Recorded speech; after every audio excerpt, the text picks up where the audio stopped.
Welcome to MacStories Unwind, a weekly review of everything MacStories and more. Today's show is brought to you by Honey Badger. I'm John Voorhees, and with me, of course, is Federico Viticci. Happy Friday again, Federico. Happy Friday to you as well, Mr. John Voorhees. How are you? I am doing very well, thank you. We have made it through another week. It's been another busy one, and I'm ready to talk about some stuff because I did some writing this week, and I want to share some news about all these apps that I've been trying. I did some writing too, but it's private. I know. So it's like not meant to be published yet. So it counts, but not for MacStories at the moment. Yes. Well, we do a lot of that too. So let's talk about what was on the site this week, though. And I want to start with Doppler, which started off its life as an iPhone-only app. That it's a music player. It works with FLAC. It works with MP3s, AACs, all sorts of different types of music files. And it's really designed for someone who owns their music and wants to curate their music collection on their iPhone. Hey, that's me. That's kind of like me. It is kind of like you. It's definitely like you. And this app has moved over to the Mac. And so I wrote about the Mac version.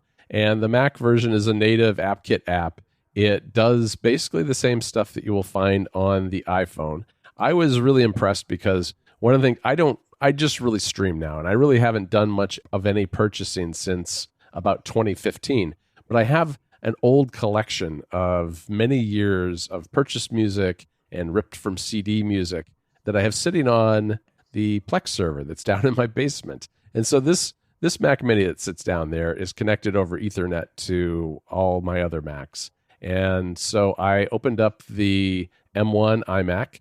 I got Doppler loaded up, and then I imported a couple hundred songs very quickly. And it was actually, though, it was the first time I've ever made the iMac get hot, and I heard the fans. It was really working to import this over the network for some reason, but it did it very quickly and very accurately, and brought in all this music into the app. And I was playing with it for a while, and I like it because it's got a very simple, elegant UI.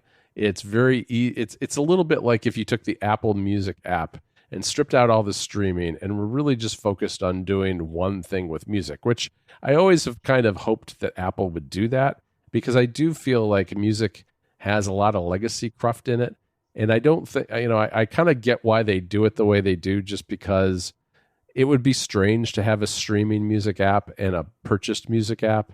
And so they have to kind of deal with those legacy owned files, and they still sell them. So they're kind of on the hook there for the foreseeable future. But it is really nice just to have a music app that just does one thing. And so Doppler's a great way to do that. If you own your music and like to, edit the metadata, make sure everything's right, make sure you've got the best album art, because it has a really good search functionality for album art, all that sort of thing. It's not going to be an app that I use day to day just because I stream more, but it definitely is one that worth checking out if you own your music. Yeah, Doppler's really nice, and support for FLAC files on all platforms. You can play those FLAC music files in the Files app on iPhone, but that's not ideal. So this solution is really nice. Speaking of music and media in general, John, you also reviewed version 3 of Sofa. So Sofa is this excellent utility to manage all kinds of media lists. So books you want to read, TV shows and movies you want to watch, games you want to play, apps you want to download from the App Store, music you want to listen to on Apple Music, Spotify, and other services. And so what's new in version 3? I know that there's a new business model. There's a new shelf feature, which, I'm excited about that because it's called a shelf. So what's the deal? You're really leaning into your identity as the shelf guy. This is my brand now. The shelf is my brand. All right, yes. The shelf is a great feature because with Sofa, you can make these lists of different kinds of media. And I should say that it's important to understand about Sofa is that when you create a list, you don't have to have like a books list and a music list. You can mix and match those things. If you want to have like a Friday night list and sometimes you want to watch a movie, sometimes you want to play a video game, you can do that too. Most of my lists are kind of media centric though. And what the shelf allows you to do is to pick what is most important to you. You can prioritize different content by putting it on the shelf. And then what that does is that there's a new dedicated list that's automatically generated that you get from the main screen that includes all of the shelf items. So if you have things on your shelf from a movie list and from a music list and from a video game list, they'll all appear there in one place. It's a great way to kind of bubble up the things that you want to try next more than anything else. So I really like that. I guess I should mention the business model too, because a lot of the functionality of Sofa is free, but there's a new subscription called Super Sofa, which I think is a really cool name. There are a bunch of things included in Super Sofa. The shelf is one of those. You can also put sticky notes on items. For instance, if you want to have a note connected to a book saying, Federico recommended this to me, so you remember something like that. Or Steven said this song is, really the best one on this album, something like that. And there, instead of just being like a little icon that you tap and you'd go into another layer that shows you notes, they actually appear as like little sticky notes on the artwork in the app. And so if you have a nice short note that's just a few words, the entire text of that note shows up and you never have to drill into the note at all, which I actually, nice. I really like, because it's like a little label on there jogging your memory about maybe who recommended it or what you should check out first. So there's that.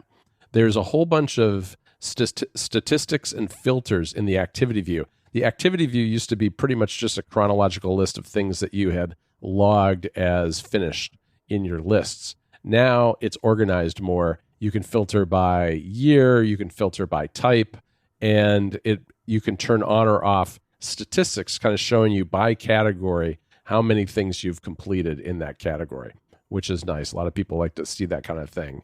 And then in the detail views, the subscription also adds more links to ways to find more information about the content. So more music services that you can stream from, more information about movies and TV shows, that sort of thing. And I think it's $4 a month or $36 a year for an individual, a little bit more for a family, but it's really nice.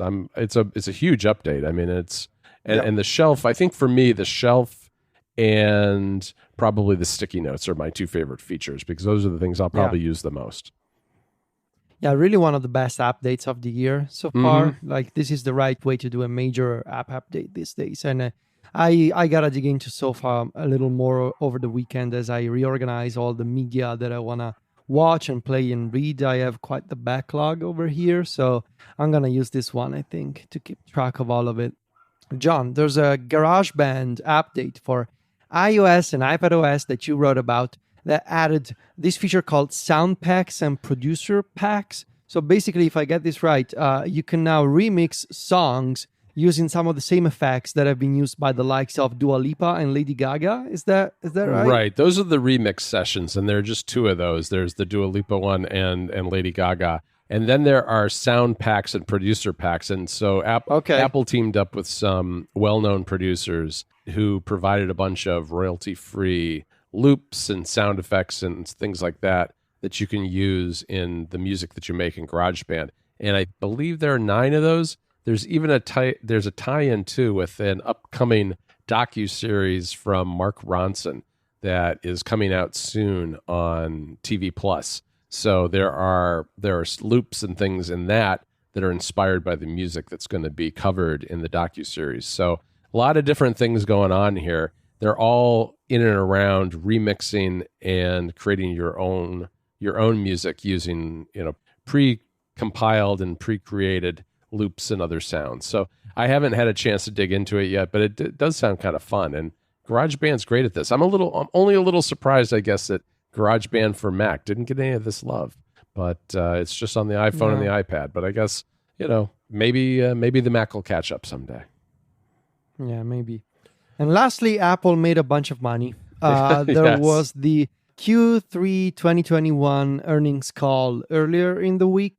And so I didn't really follow this one because this week I really dug into my iOS and iPadOS 15 review, making really good progress there. But John, you took care of this one as well. And my understanding is that Apple beat the Wall Street estimates by a lot, like by a huge margin. Yeah, they did. And then the stock price went down right afterwards, which is always curious to me. Obviously, of course it did. I think Wall Street was concerned about COVID and other things, but and supply shortages and that kind of thing. But in any event, Q3 is usually a pretty sleepy quarter because it's right in the middle of the year, not around the holiday season and that kind of thing. But Apple made $81.4 billion in revenue. It was a record for Q3. And I believe it was the iPad that had the biggest sales for that particular quarter in almost 10 years. So, it was impressive sales of the iPad Pro, I suppose. Plus the services, of course, continues to grow at a pretty rapid clip. So there's a lot of good news in there. But it isn't probably the most important quarter by any stretch for Apple. So we'll have to wait and see what that holiday quarter looks like. In Club MacStories this week, so it was a busy week. We sent the July issue of the monthly log, we did, where I wrote about how I'm managing my Intel NUC home server for music. And John, you wrote this really great story about the perils of going too far deep down the rabbit hole of note-taking systems, sort of these big systems that people put together for like daily notes and Zettelkasten workflows. And what's your different approach to this, which is like, get started and, don't worry about following someone else's approach too much. And I really suggest people go read what you wrote. It's a really good column that I think applies to all kinds of note-taking apps these days. Not just, what's fashionable at the moment, like Obsidian and Roon and, all these other note-taking tools, or PKM tools, personal knowledge management tools.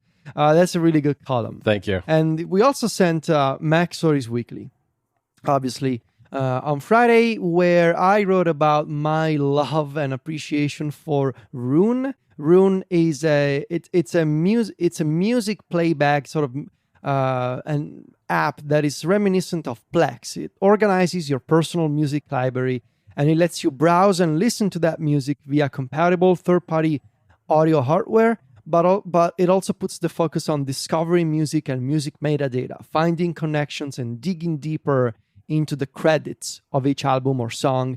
Really an incredible product. And if you're into, listening to your personal lossless music library, this is totally the tool for you.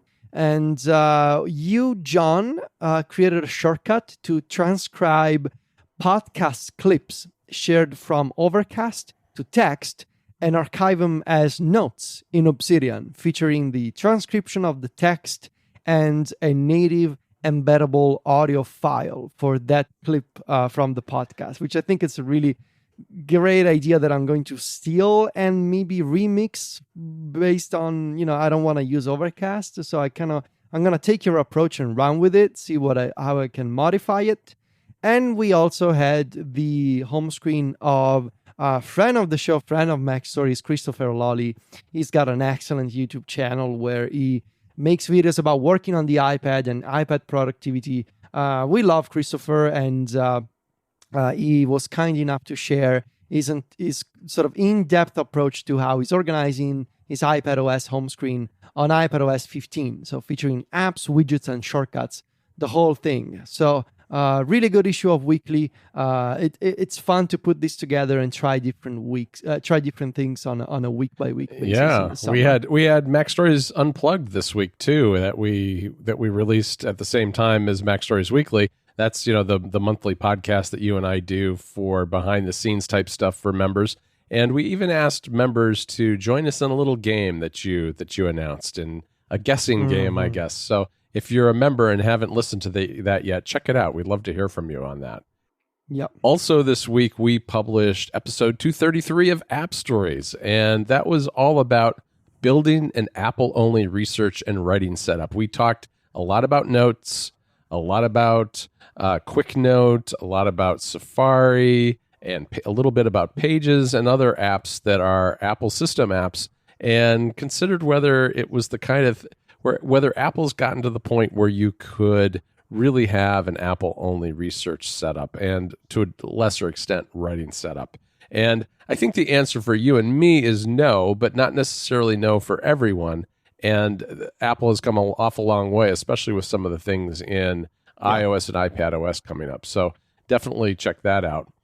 Federico, I should tell you about our sponsor for this week, both of MacStories and of this episode of Unwind, and that's Honey Badger. Honey Badger is a service that we use at MacStories. It's a one-stop solution for error tracking that combines error monitoring, uptime monitoring, and cron monitoring in a single, simple-to-use platform.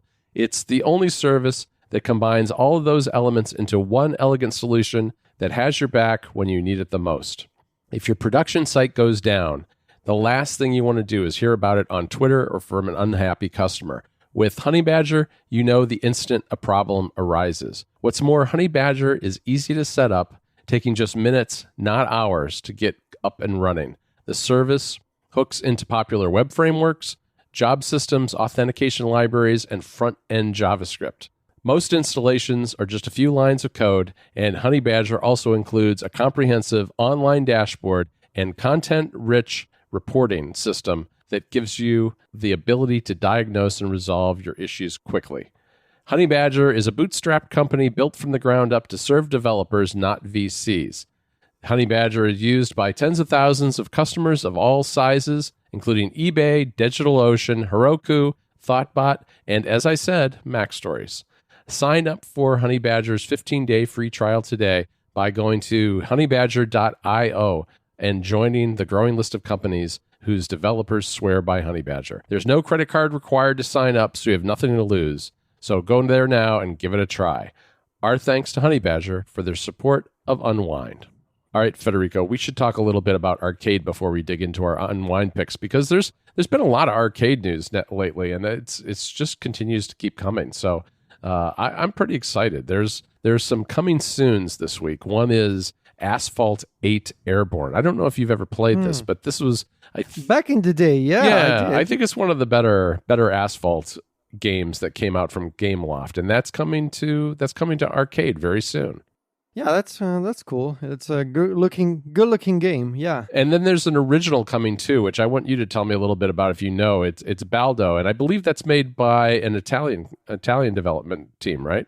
So yeah, it's this action adventure game made by the folks at NAPS. It's an Italian team. That's NAPS. It's an action RPG inspired by The Legend of Zelda, with a graphic style that is sort of reminiscent of the Studio Ghibli movies and the Ni no Kuni video game series, which is also inspired by, based on Studio Ghibli sort of cartoon style. It looks beautiful. It's an original game. We saw a trailer before, and it's coming to Apple Arcade as well. And, you're going to be doing some puzzle solving, there's going to be fights with enemies and monsters. Basically like a top-down sort of action-adventure RPG. I'm looking forward to this one, sort of like a new take on the Oceanhorn style of mobile action RPGs. And it looks really pretty and beautiful. So I want to check this out when it comes to Apple Arcade. And also this Friday on Apple Arcade, we got Detonation Racing. This is a new sort of arcade driving game from, I believe, the creators of Forza Street. There was also this other game on Xbox years ago that I believe some of the people that worked on that game, which I don't remember the name now, it was from the Xbox 360 era, I think. Yeah, I think you're right. Are working on this one now. So you're basically it's this racing game with a vibrant, stylized art style, and you gotta blow up your car and you gotta drive fast. It's that kind of exciting, sort of reminiscent of Burnout type of racing game. And I'm gonna get this one from on my iPhone, I think, and try and play that with the Backbone controller. Yeah, I think it'd be great for the Backbone. I love those kind of games. Burnout is one of my all-time favorite games. I'm not a huge driving game fan. Me neither. But when you combine it with something like crashes and explosions, I don't know, something about that, it clicks with me more. All right, Federico, let's do our Unwind picks, and we're gonna do a joint pick because today was the release of Happier Than Ever by Billie Eilish. Yep. It's a brand new album that there had been, I don't know what, maybe 3, maybe 4 tracks that had been released before this. And I actually kind of like the fact that lately I've been bad about putting new album releases in my calendar like you do. I usually do that from Music Harbor, but lately I haven't been doing it as much. And as a result, I've had some pleasant surprises. I had forgotten that this was coming out today. And so I woke up this morning and put it on and listened to it as I was putting together the newsletter. And this is just a fantastic album. There's so many layers to the production going on here. The soundscape of this album is just one of those things where I feel like I really do need to sit down and just listen to it all the way through without doing anything else. I was working while I was listening, and so, your mind kind of drifts and you don't notice all the details when you're doing that. But it really did jump out at me, and it incorporates spatial audio, and I think it does it in a pretty nice way. I don't know if you listened on AirPods, but I was using my AirPods. Not yet. Yeah, I was using my AirPods Max, and it sounded terrific. So I highly recommend it. I mean, what did you think? So I'm going to listen to this with my proper hi-fi equipment so a couple of thoughts. First reaction, the production level on this thing is incredible. I think this is top-notch work from Phineas, who's the producer of the album and also Billy's brother. And I feel like Phineas on this record really stepped up his game. Yep. From a quick first listen, I can tell that the production on this thing is incredible. Like instruments, sounds, multiple layers of electronic elements, and strings, bass lines. The production is intense on this record. Second thought. I believe Billy said she set out to make like a timeless record, which means not going after the current trends in hip hop and electronic music. That means that I guess that this record is gonna sound a little too slow moving for a lot of people. But to me, it feels like a really mature and grown-up record for a 19-year-old. Oh, I agree. It's definitely a departure from the last album. It's not. Yeah. I so far I would say that it's on par with it. I really like it a lot, but it is very different. My impression is that this is the kind of album that incorporates some jazz elements, some trip-hop elements. So if you're a fan of, say, Massive Attack, for example, and their album Mezzanine, this is right up your alley. You got that slow, sort of dark and warm and captivating sound with this really warm and really heavy bass lines and the vocals. I mean, Billy's voice is just incredible. But this is not more of the same. This is not like a first Billie Eilish album part 2. This is different and it's more mature. I don't think it's gonna, I don't think we're gonna have another Bad Guy here, for example, in terms of like the hits that are fashionable on the radio. But this is, where like the first album I fell in love with, but it's got that issue of, I've heard this song so many times in commercials and on the radio. I'm kind of tired of it. My first impression, and I may be wrong, this is the kind of record that you go back to and you listen to with very good speakers or really good headphones. Yeah, I think that's true. But it's not that kind. You don't have those kinds of songs where like, oh yeah, it's Billie Eilish, let me jump up and down and dance to Bad Guy. No, this is an album that you listen to. Yeah, it absolutely is. And it's the kind you can just put on a repeat, and I don't think you'll get tired of it for quite a while. It's really, there's a lot going on. I mean, it is that kind of slower, calmer tone, but it also has a lot of layers in each of the songs, and that's thanks to that incredible production. So I think it's the kind of thing you can keep going back to. Yeah. All right, Federico, that's it for this week. You can find the two of us over at MacStories.net. Federico is on Twitter and Instagram, where he is at Viticci. That's VITICCI. And I'm at John Voorhees. JOHNVOORHWS. Talk to you next week, Federico. Ciao, John.